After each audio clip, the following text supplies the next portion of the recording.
Աստված օգնական, Սրբազան հայր, ձեր դիրքորոշումը տեղ ունեցողի վերաբերյալ ինչ է կատարվում այս պահին, ինչու։ Մենք կանգնենք էլ ջանս, հա, մենք եկել ենք Մայրաթոր Սուրբ Էջմիածնից տեղ որպես հոգու պարտք բերելու մեր զորակցությունը մեր ազգային մեծագործ բարերարին, ով երկու օր առաջ գտնվելով Մայր հայրենիքում, այցելելով Մայրաթոր Սուրբ Էջմիածին, ուր Վեհափար Հայրապետի հանդիսապետությամբ, նախագահությամբ կատարվեց լուսահոգի Սարգիս Կարապետյանի հոգեհանգիստը 40-օրյա եւ այդտեղ Սամվել Սարգիսովիչը արտահայտեց իր հավատարմությունը, իր սերը, իր նվիրումը մեր ազգային հոգևոր սրբություններին եւ Մայրաթոր Սուրբ Էջմիածնի առաքելությանը, ասելով, որ հավատարիմ է անդավաճան այն նվիրական արժեքներին, որոնք դարերով երաշխավորել են մեր ինքնությունը, մեր գոյությունը եւ մեր հարատեվությունը։ Այդ արտահայտությունը ցնցել է իշխանություններին, ինչ ցնցող արտահայտություն է արվել, քաղաքացիներից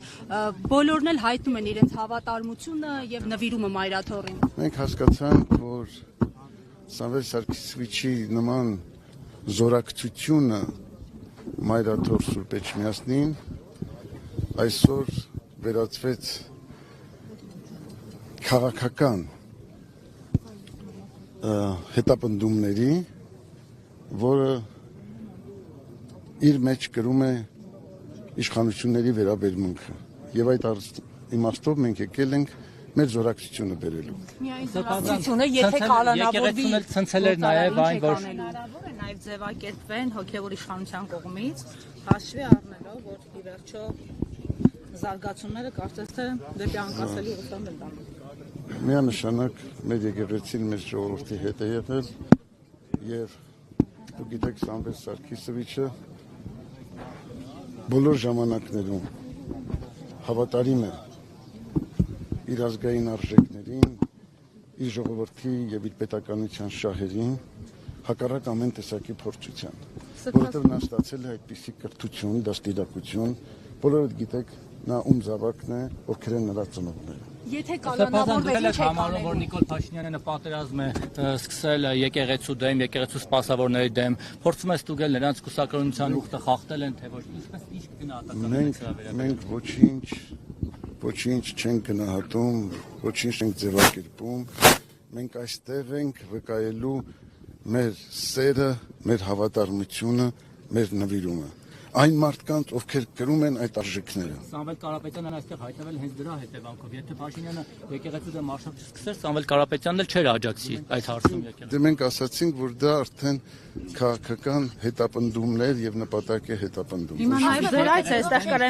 կրեմլյան ձեռագիր կարող են տեսնել նաև ձեր այցի մեջ եւ խնդրում եմ պարզաբանեք ի վերջո ցանկացած հայ որտեղ որ նա ապրի, առավել եւս որ նա հոգեվոր կապ ունի եւ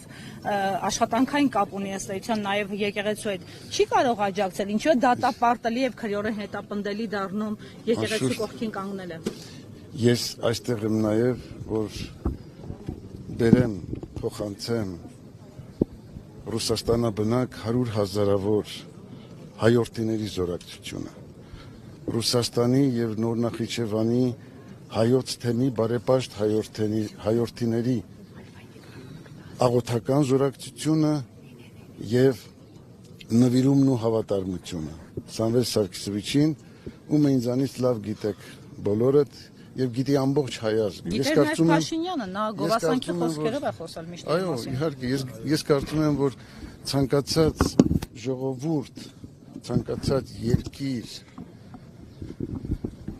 ուրախ պետք է լիներ, որ իր ազգը ունի նման զավակ, հայրենասեր, ազգասեր, ուրախ էր Փաշինյանը մինչև 3 նաև, պետականամետ, որը արտահայտել է այդ արժեքները իր բազում գործերով, իրագործումներով եւ այսօր էլ շարունակում է իրականացնել։ Տևական ժամանակ եկեղեցին պահանջում էր Նիկոլ Փաշինյանի հրաժարականներ, պահանջում տևական ժամանակ եւ կաթողիկոսը համարում են, որ ասում են եկեղեցին թող չխառնվեր քաղաքականությանը, մենք էլ չխառնվեինք եկեղեցու ներքին կյանքին։ Ասում որ չեք միջամտածները որևէ Ինչպես կարող եք, արդյոք եկեղեցին միջամտել է քաղաքականությանը եւ դա որակվում է արդյոք քաղաքական հայտարարություններ։ Եկեղեցին բազմիցս իր հայտարարություններով արտահայտել է իր կեցվածքը, իր վերաբերմունքը, իր մոտեցումը ժողովրդի ազգի հայրենիքի պետության շահերին։ Եվ դա այդ հայտարարությունները գրված են, հրատարակված են քաղցրած։ Հիմա կրկնել իմաստը ո՞րն է։ Լավ, շարունակությունը դեպի ուր կգնա։ Ի վերջո, նաև Ռուսաստանի հայերը հնարավոր է միավորվեն Մինոր Ալիկ Բարսանա։ Չմոռանանք, Ամերիկայում բնակվող հայերը արեցին Փաշինյանի համար այս հեղափոխությունը, որի պատողները վայելում ենք այսօր։ Ես կարծում եմ, քիչ այն կողմ կգնաք մեզ համար աշխատանքային։ Ես կարծում եմ բոլոր հայրենասեր, բոլոր ազգասեր, բոլոր եկեղեցասեր, քրիստոնյա հայրենիները չեն կարող այլ կեցված ունենալ։ Դուք այդ բաները տեսնում եք, մոտիվացիան կա, այդ տրամադրվածությունը կա, որ միավորվեն, որովհետև մենք 18-ին տեսել ենք, թե ինչպես են դրսի հայերը շատ ավելի միավորված եղել, քան ներսում Հայաստանում։ Համոզված եմ։ Շնորհակալ եմ։ Արդյոք կհաջողվի ճնշել Փաշինյանի եկեղեցուն եւ այս պատերազմը ինչպես կավարտվի։